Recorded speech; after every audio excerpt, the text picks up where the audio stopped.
Bhojpuri industry में फिर से नए नए सितारे एक दूसरे के साथ दिख रहे हैं। बताया जा रहा है कि खेसारी लाल यादव अब से कुछ दिनों के बाद एक सेमिनार करने वाले हैं, जिसमें काजल अग्रवाल, काजल सिंह और सपना चौधरी जैसे बड़ी बड़ी एक्टर्स भी मौजूद होंगी।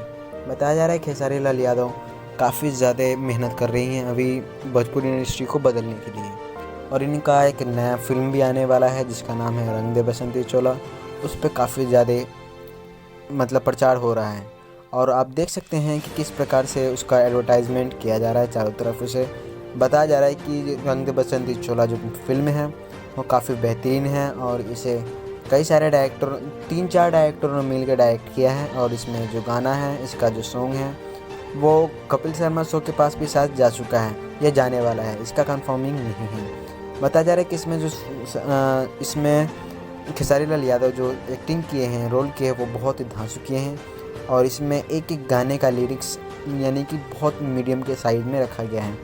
तो मेरा तो उम्मीद यही है कि ये गाना और ये फ़िल्म बहुत बेहतरीन लगेगा, लोगों को बहुत पसंद आएगा। आपका इस फिल्म के प्रति क्या राय है? आप अपना कमेंट बॉक्स में अपनी राय लिख के बता सकते हैं। और रंग दे बसंती चोला बहुत ही जल्दी रिलीज़ होने वाला है, तो आप लोग ज़रूर इंतज़ार करें।